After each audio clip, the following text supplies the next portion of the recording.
Class का अपना नया टॉपिक शुरू करने जा रहे हैं, जो है गाउस के नियम के अनुप्रयोग। आपने गाउस के नियम के बारे में आपने पढ़ा, गाउस का नियम क्या होता है, गाउस का नियम किस चीज के बारे में बताता है। उसके बाद आपको गाउस के नियम की कुछ महत्वपूर्ण बातें मैंने डिस्कस की थी। आज अपन गाउस के नियम का एक अनुप्रयोग पढ़ते हैं। अनुप्रयोग का नाम क्या है कि किसी आवेशित खोखले गोले के कारण विद्युत क्षेत्र की तीव्रता। विद्युत क्षेत्र की तीव्रता अभी तक अपन लोगों ने पढ़ी थी, एक आवेश के कारण, आवेशों के निकाय के कारण, विद्युत द्विध्रुव के कारण, अक्ष पर, निरक्ष पर, फर्स्ट चैप्टर में पढ़ा था। अगर मेरे पास ऐसा कोई खोखला गोला है जिस पर आवेश वितरित है और इसके कारण मुझे कहीं तीव्रता निकालनी है, तो किस तरीके से निकालना है?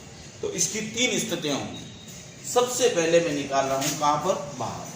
बाहर मतलब गोले से बाहर। ये गोला है मान लीजिए, जिस पर आवेश वितरित है और पृष्ठ पर वितरित है, तो इसका पृष्ठीय आवेश घनत्व सिग्मा है। पृष्ठीय आवेश घनत्व का मतलब होता है प्रति इकाई क्षेत्रफल पर आवेश का मान कितना है? सिग्मा।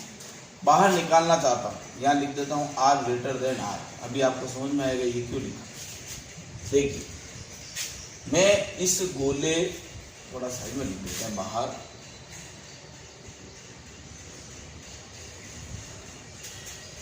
ये गोले का केंद्र है। इस गोले के केंद्र से स्मॉल r दूरी पर बाहर अपने पास एक बिंदु है, मान ये रहा। इस बिंदु पर मुझे विद्युत क्षेत्र की तीव्रता क्या करनी है? ज्ञात करनी। तो यहां से देखिए R ग्रेटर देन R क्यों लिखा पता चलेगी, क्योंकि ये R बाहर की तरफ है बिंदु, इसकी इस बिंदु का P नाम। एक चीज हमेशा ध्यान रखिए, इस बिंदु पर आपको विद्युत क्षेत्र की तीव्रता ज्ञात करनी है। तो जिस बिंदु पर विद्युत क्षेत्र की तीव्रता ज्ञात करनी होती है, उस बिंदु पर एक एकांक धनावेश रखते हैं। उससे पहले यहां पर एक गाउसीय पृष्ठ की कल्पना करनी पड़ेगी। एक ऐसे गाउसीय पृष्ठ की कल्पना करनी पड़ेगी जिससे इस पर मौजूद आवेशों की दूरी बराबर हो एवं इससे निकलने वाला समस्त विद्युत फ्लक्स परिबद्ध हो जाए, बाउंड हो जाए। समझ में आ गई बात? तो देखिए, मैं एक अन्य गोले की कल्पना करता हूं। जैसे मान लीजिए मैंने एक ये गोला ले लिया हो, जो आपको डॉट डॉट डॉट से पता, ये एक अन्य गोला है। इस अन्य गोले के पृष्ठ का प्रत्येक बिंदु इस गोले से बराबर दूरी पर है। तो इसका मतलब इस पृष्ठ के प्रत्येक बिंदु पर तीव्रता का मान नियत है।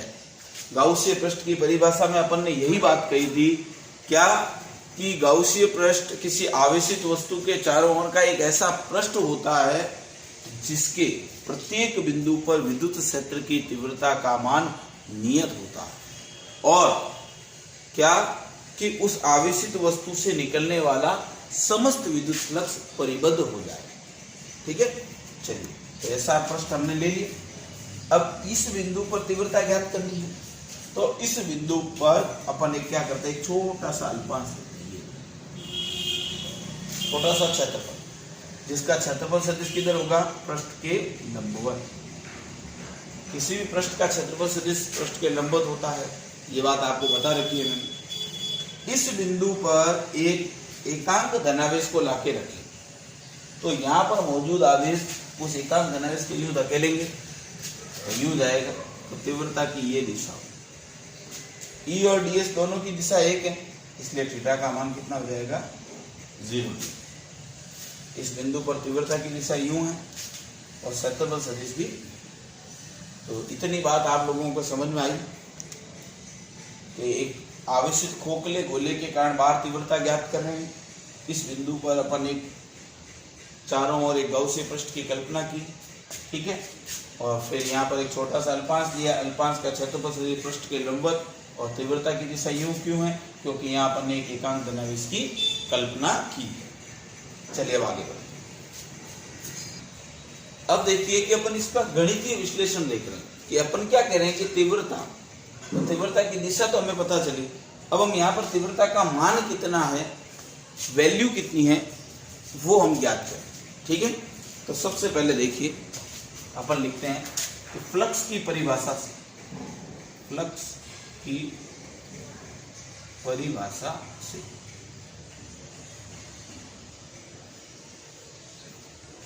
बस फ्लक्स की परिभाषा से इस पूरे गाउसीय पृष्ठ से निकलने वाला फ्लक्स कितना होगा, तो कैसे याद करते हैं फ्लक्स की परिभाषा से? फ्लक्स की परिभाषा से आपको एक सूत्र बताया था, फाई बराबर ई डॉट डी एस, याद है? ये सूत्र बड़े काम की चीज है, ये अपने काम आएगा। देखिए, इस गाउसीय पृष्ठ से निर्गत फ्लक्स कैसे ज्ञात करते हैं? तो सबसे पहले इस गाउसीय पृष्ठ का एक छोटा सा अल्पांश जो आपने लिया, इस अल्पांश से निकलने वाला फ्लक्स कितना होगा कि इस अल्पांश पर विद्युत क्षेत्र की तीव्रता कितनी है, ई, इसका क्षेत्रफल कितना है कि ds, इन दोनों का अदिश गुणनफल कर दो तो क्या हो जाएगा, इतने से भाग से निकलने वाला फ्लक्स आ गया, उसको आप मान लो क्या, d फाई। ये तो इतने से, मैं कहूं पूरे गोले से, तो देखो पहले यहां लिख देते हैं, ds क्षेत्रफल से निर्गत फ्लक्स, तो ds क्षेत्रफल से निर्गत फ्लक्स ये होगी। अब पूरे गोले से निर्गत फ्लक्स निकालना है तो लिखेंगे संपूर्ण गोले से निर्गत फ्लक्स। ध्यान दीजिए,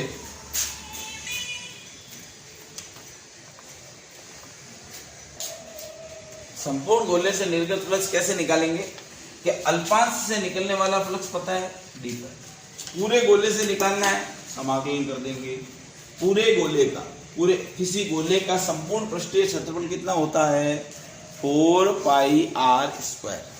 तो लिमिट लगा देंगे 0 से 4 पाई, इस गोले की त्रिज्या कितनी है, स्मॉल r, तो ये क्या आ जाएगा आपके फुल फ्लक्स आएगा। बात समझ आई? अब इसका मान रख दें ई डॉट डी, यही मान है इसका।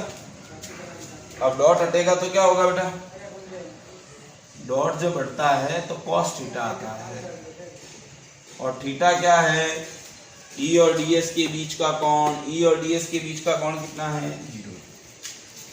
ठीक है, अब देखिए कॉस 0 का मान 1, तो 0 से 4 पाई r स्क्वायर, क्या हो गया ई डी एस। देखिए ई तो इस गाउसीय पृष्ठ के प्रत्येक बिंदु पर एक जैसा है, और जब एक जैसा है मतलब समान है, और समान है यानी बदल नहीं रहा है, तो इसको बाहर निकाल लेंगे समाकलन से, क्योंकि ये वेरिएबल है। तो फाई बराबर बन जाएगा ई 0 से 4 पाई r स्क्वायर, और यहाँ हो जाएगा ds। अब देखिए ds का समाकलन क्या हो जाएगा बेटा, इस ds का समाकलन हो जाएगा s, क्या हो जाएगा s, और लिमिट लग जाएगी ये। अब आप लोगों को लिमिट तो लगानी आती है, upper limit minus lower limit, तो 4 पाई r स्क्वायर माइनस 0, 4 पाई r स्क्वायर में से 0 जाएगा तो कितना बचेगा, 4 पाई r स्क्वायर। समीकरण नंबर 1, ये फ्लक्स की परिभाषा से इस गाउसी पृष्ठ से निकलने वाले फ्लक्स का मान होगा। समझ में आया नहीं है? किस परिभाषा से, फ्लक्स की परिभाषा से। अब देखिए आगे, अब देखिए कि फ्लक्स के बारे में अपन को एक आदमी और बताता है, कौन, गाउस। तो गाउस नियम से, तो ये तो हमने फ्लक्स की परिभाषा के अनुसार इस बाहर वाले पृष्ठ से निकलने वाले फ्लक्स का मान हमने ज्ञात किया। अब मैं क्या करना चाहता हूं कि गाउस के नियम से भी पता लगाना चाहता हूं कि यहां से निकलने वाला फ्लक्स कितना है। ठीक है, तो देखिए गाउस कहता है भाई मेरे अनुसार तो फ्लक्स अगर निकालना है तो एक बंद पृष्ठ के अंदर कितना आवेश है, कि भाई ये गोला है और इस गोले पर जो भी आवेश है वो है, कि जो भी आवेश है उसके अंदर आप एप्सिलॉन नॉट का भाग दे दो। फिर भाई अपन ने कहा कि भाई हमने तो आवेश क्यू माना ही नहीं, कि अच्छा क्यू नहीं माना तो कोई बात नहीं, कि आपने एक फॉर्मूला पढ़ा सिग्मा का।